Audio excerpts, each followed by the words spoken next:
Here's your First Warn Weather Forecast First, sponsored by Anderson Collision Center. Visit driveanderson.com. It is another very hot and humid day across the state line. Many spots warming into the upper 80s and low 90s, along with our dew points well into the 70s, even in a few spots. Current temperatures at 88 degrees in Rockford, as well as Sterling, 86 in Rochelle and in DeKalb. This is starting to fuel our thunderstorm chances as we head into the evening tonight. Not anything locally right now as far as severe weather goes, but we have numerous severe thunderstorm warnings and tornado warnings up just to our northwest. Those storms will slowly begin to drift to the south as we head later on into the evening tonight. As such, a tornado watch is in effect for some of our northwestern counties. That includes Joe Davies, Stevenson, Carroll, and Whiteside counties in northwestern Illinois, as well as Greene and Rock counties in southern Wisconsin. That tornado watch lasts until 8 o'clock tonight. I'll continue to talk about the severe storms and the potential as they drift further south into the evening tonight, coming up in just a moment. A shots fired incident during the week is getting some answers. We take a look at who is in custody and who is still on the loose. Plus, tens of thousands all over the country join in Ham Radio Field Day.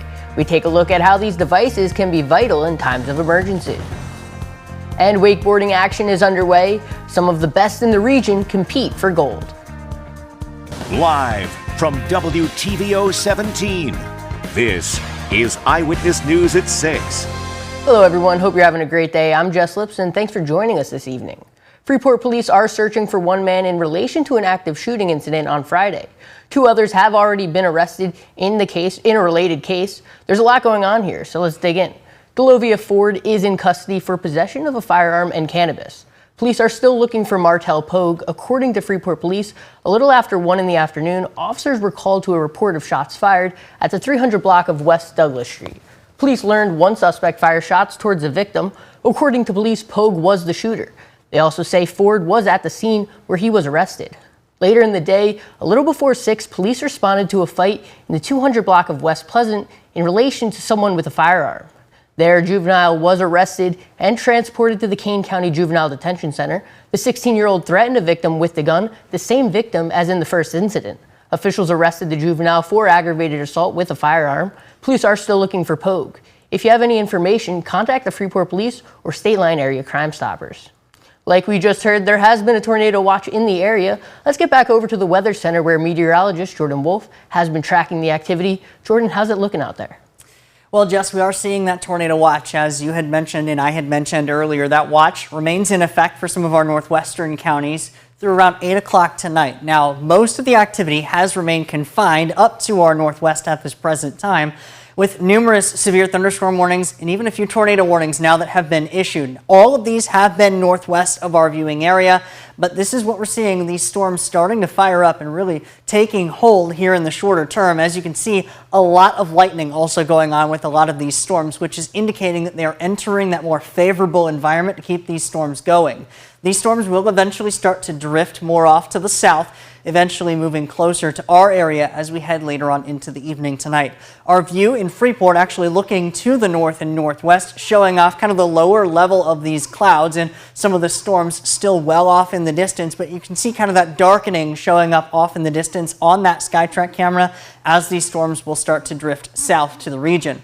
I do think most of us remain in the clear, at least for the next hour to 2 hours or so, especially the further and further southeast that you get. But these storms will start to drift a bit further off to the south and east, forming more into a line, and that line is going to pose a higher risk for damaging winds, as well as some very heavy rainfall. As we have a lot of moisture in the atmosphere for these storms to work with, they could very quickly add up with total rainfalls equaling up to around 2 or 3 inches in a very short amount of time. A lot of the storms will then drift out of the area once we head closer to 11 o'clock or possibly as late as midnight tonight before they exit our area to the southeast. I'll explain more on our threat for flash flooding, as well as let you know when we can expect to see the humidity start to drop coming up in just a little bit. Jess?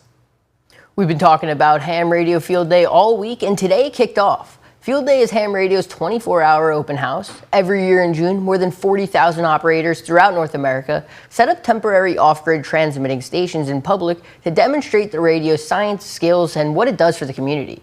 YMCA Camp Winnebago saw people come out and learn about ham radios and see them in action. Organizers say these tools can be vital in times of emergency.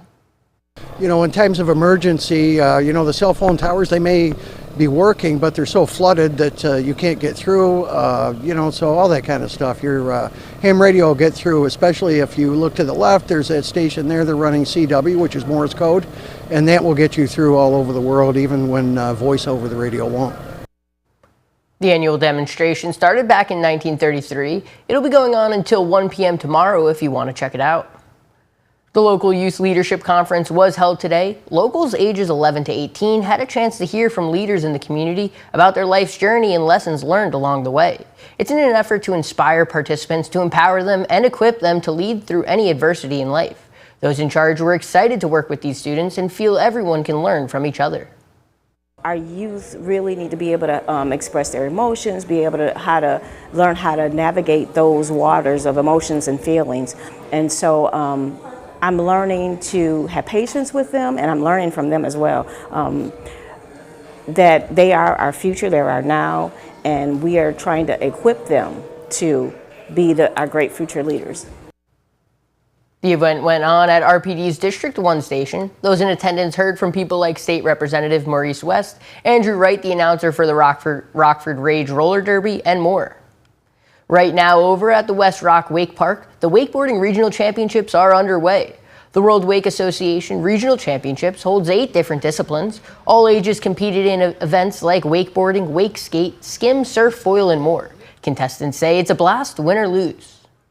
I mean, it's really perfect for everyone of all skill levels. You can go out there and just take a lap. You can go out there on the 2.0 and just go back and forth. You can go on slow cable, or you can step it up. You can start hitting features, hitting the rails, and trying flips and spins. It's really great. It's just a great sport to get into.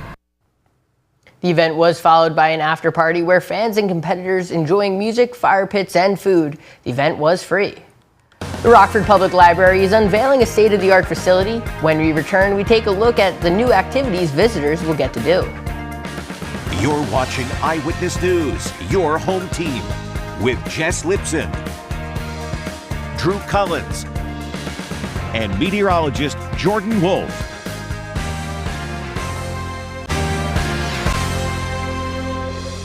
City of Rockford's new public library has opened its doors. This morning it was kicked off with a ribbon-cutting ceremony. The day-long celebration featured a variety of activities library visitors can look forward to.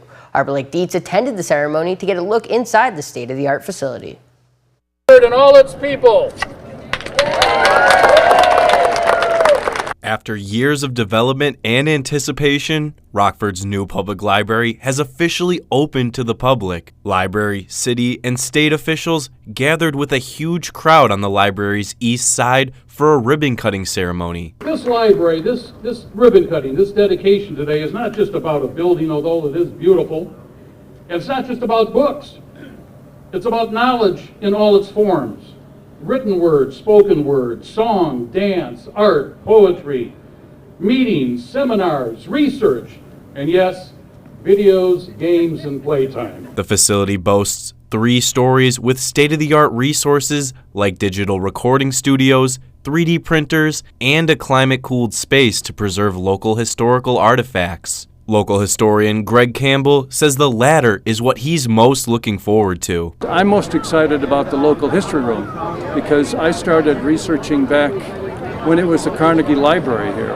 And so I'm very excited to maintain a depository for all the rich cultural, political, social, environmental history of the community. So I'm very excited about the local history room. Rockfordian Antonio Washington says the space is a source of city pride. Born and raised in Rockford all my life, this is something that's been not just for me, but for our state liners.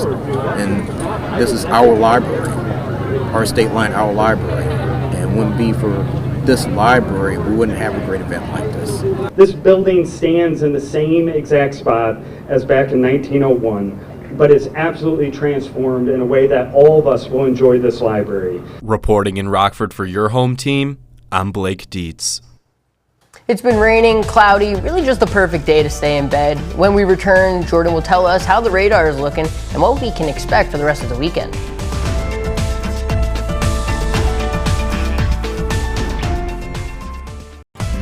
Your first warned weather forecast from meteorologist Jordan Wolf.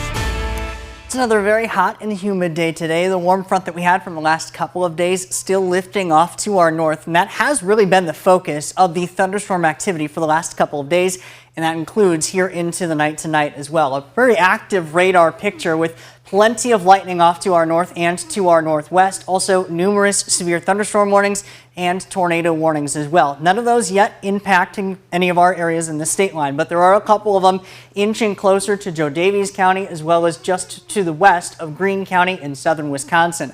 A lot of lightning showing up with many of these storms, and that is really indicating just how much moisture there is in the atmosphere for these storms to work with. We see numerous bolts of lightning, almost even consistently very frequent bolts of lightning showing up with many of these storms. And as I mentioned, a couple of these warnings inching closer to some of our counties. We can actually see a little bit of a view of those storms when we look off to the north. Our SkyTrack camera in Freeport pointed to the north and to the northwest, showing up just a little bit of that cloud and really that storm that's still off in the distance there.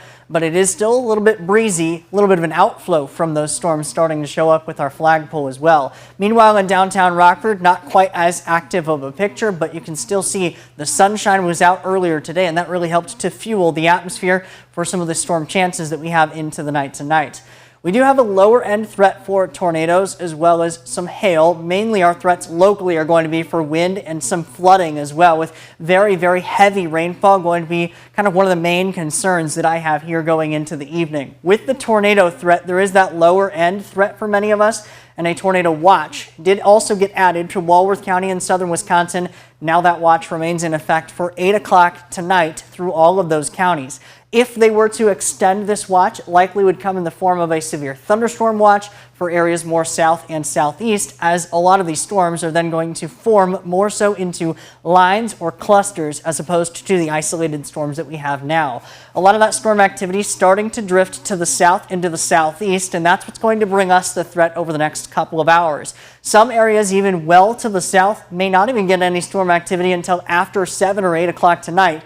But slowly but surely, we are going to see that line start to take shape and move throughout the state line over the next few hours, bringing us that risk for very heavy rainfall, as well as some damaging wind gusts and even that lower end threat for some tornadoes as well. A lot of this clears once we get toward midnight tonight with many of us, and winds will start to shift again, coming back out of the north this time around, and still could see those winds gusting a little bit here into the night tonight.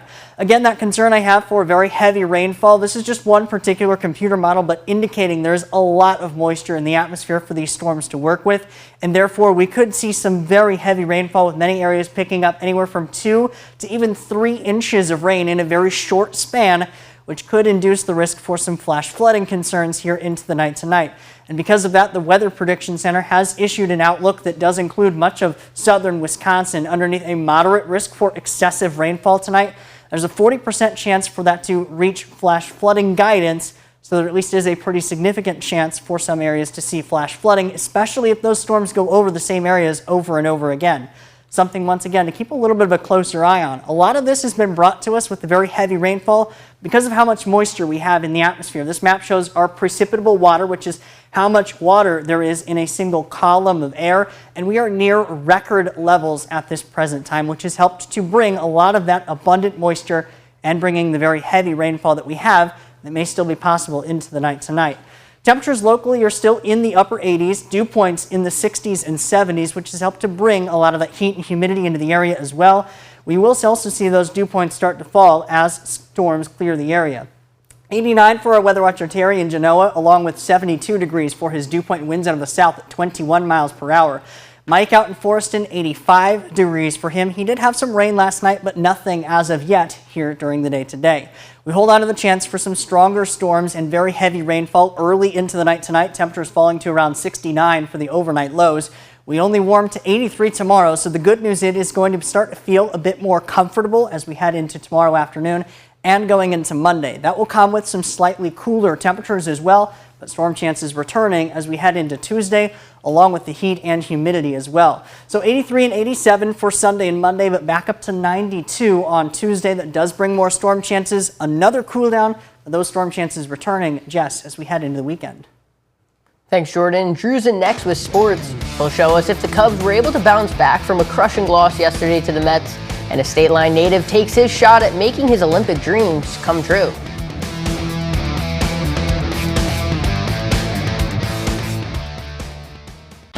Now sports with Drew Collins.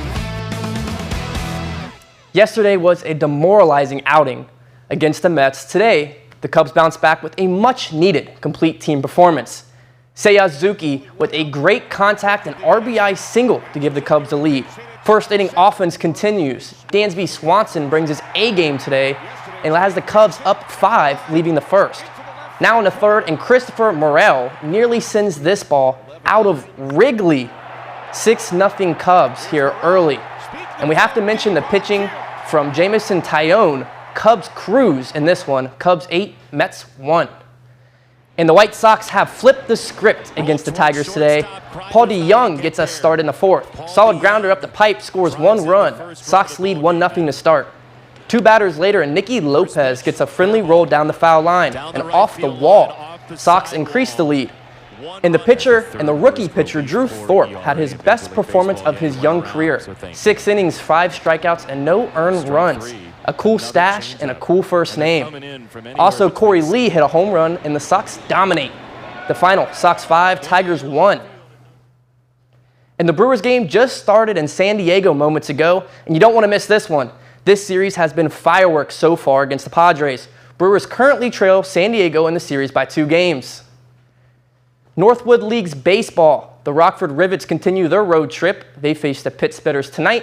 The Rivets have been on fire. They are 9-1 in their last 10 games and are currently on a 6-game winning streak. And Belvedere native Josh Hedberg put on quite a show today at the U.S. Olympic trials in the men's platform diving, but he came up just short of making the U.S. Olympic team. Hedberg now lives just outside of Indianapolis. This is one of his dives today, a forward 4.5 somersault. He finished in 3rd place. Only the winner, Carson Tyler of Georgia, locked up a spot on the Olympic team. Hedberg's 3rd place finish was 1 spot better than his 4th place finish in the Olympic trials 3 years ago. He was only 14 then. Considering his age, he'll still have more sports at the Olympics 4 years from now. And the last time the Fever and Sky faced each other, they broke the most watched WNBA game record. Now leading up to the rematch tomorrow, they broke another record. The game tomorrow will be the most expensive WNBA game to date. Ticket prices are no less than $200. The price is nearly 200% higher than the Sky season average at just $88 a ticket. Whether you're a Clark fan or Reese fan, I think we all can say this matchup brings controversy. Clark and the Fever are 2-0 against Reese and the Sky so far this year. No matter the outcome, this has entertainment written all over it. Tip-off is at 3 p.m. tomorrow. And shifting course here for some PGA news, Cameron Young scratches his name into PGA history today in the Travelers Open. After back-to-back birdies, Young sends this shot from 142 yards out. He banks it in for the eagle. Incredible. Now after back-to-back eagle, he sets up this beauty. Up and over the water, and he sticks the smooth landing. He is now rewarded with the layup for the finish, and Cameron sets history. Young becomes only the 13th golfer to shoot a sub-60 in the PGA Tour history. That's sports. We'll be right back with more. First Warn Interactive Radar from Rockford Glass and More showing our storm coverage developing off to our northwest. A new severe thunderstorm warning was issued for Greene County in southern Wisconsin that lasts until 7 o'clock here this evening. That storm capable of producing 60-mile-per-hour wind gusts as well as quarter-sized hail. A lot of these storms starting to drift to our south and southeast will impact us as we head in the next couple of hours out of the region by the time we get closer to midnight. That's all we have for you. Thanks for joining us. We'll see you at 10.